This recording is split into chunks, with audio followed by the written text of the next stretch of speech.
Hey, how you doing? I got the 1999 Ford Taurus here. What I'm going to do is show you just how easy it is to change the alternator out. I have, when I start it, you got a battery light coming on, as you can see there. It'll go off when it's idling, but it'll basically go on. And I'm going to show you what I can do here as fast as possible and with minimal tools. Don't be taking these to the shop and getting charged $600. It's quite simple to repair.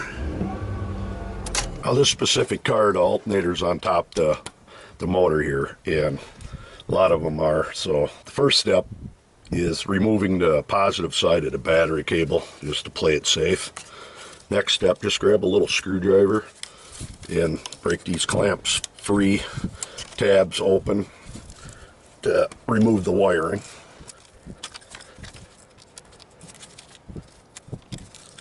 This one here most likely be a hot wire, and that one will be screwed on with a nut, as you can see right there. Break the nut loose. Don't lose it. Be hard to find a little 10mm nut like that once you drop it down inside the block somewhere. Generally there's a washer on them, so just play it safe. This one doesn't have one. Like I said, this wire here most likely would be hot, so if you don't unhook the battery cable, make damn sure you got it put out of the way so it doesn't hit on nothing. Now for the next one, you generally, all these cars have an idler pulley for that serpentine belt, but right in there is, down there is the idler pulley itself. I'm going to try to set the camera up and show you how I do that. I want to add this into the video versus using a crowbar or something there, with some of these pulleys being plastic.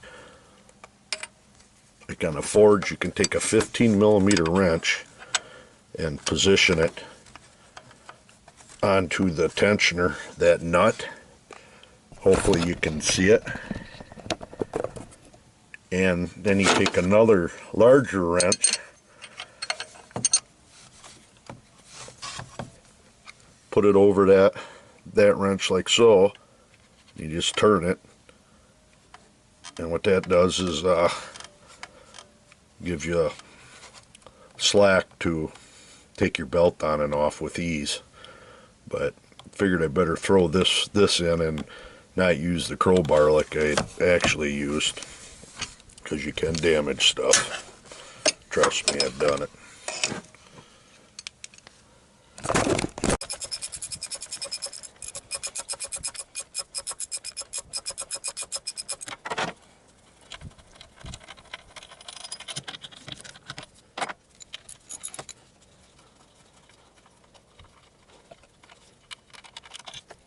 There is one more bolt on this one here, which I'll have to get a small socket and take that one off.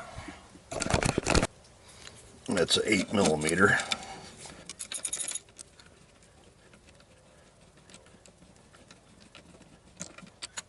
Well, I can't get it by leaving that bracket on, which is no biggie.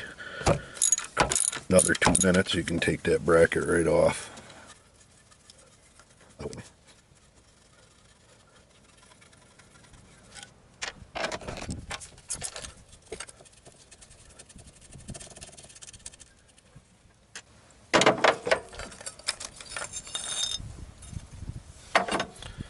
Alright, now the alternator should come out a lot more freely with that bracket off.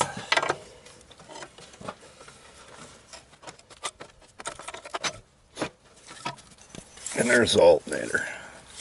Now, what we're going to do is take this alternator to a local auto parts store, and everybody, they will test it, so for actually free, let you know if the alternator or say the regulator's bad, and that's the best way to go. Alternator's the problem, you go ahead and get your new one and then we'll put it back in.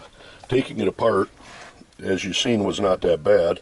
Minimal tools and probably what, 5-6 bolts total. And the other thing I wanted to show quick while I'm at it is just to determine if your alternator's bad, you can take any kind of multi-tester, which I put a video on just how to do it, is set it up to normally the way you regularly would, put it on 20 for DC volts, turn it on, and hook your negative lead in the battery post and your positive lead in the battery post. As you can see, I got 12.53 volts. Now if I start this car up, it's going to stay the same. I turn the headlights and whatnot on, it actually loses juice. So you pretty much know for sure your car's not charging. So let's go ahead and go to the auto parts store and have them test this alternator out, and hopefully just get a remanufactured one and throw it in and we'll be good to go.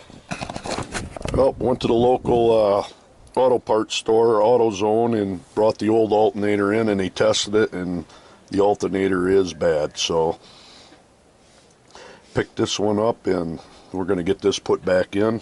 Basically, installing the alternator back in is the reversal of what we did to take it out. So I'm going to get putting all the bolts back in, and we're going to try her out.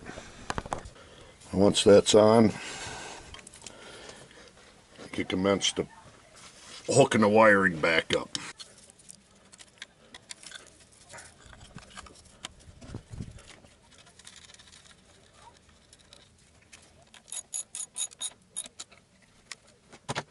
Now, the big one, double check everything, make sure everything's on and snug, and we're going to try her out. Alright, I'm going to go ahead and start it up with everything hooked up, and let's see if she charges.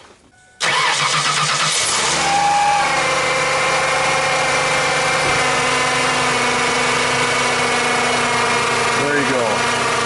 There we are. No alternator light on at all. So, like I said, I think it was $115 to do that. And save yourself probably $300 to $400 doing it yourself.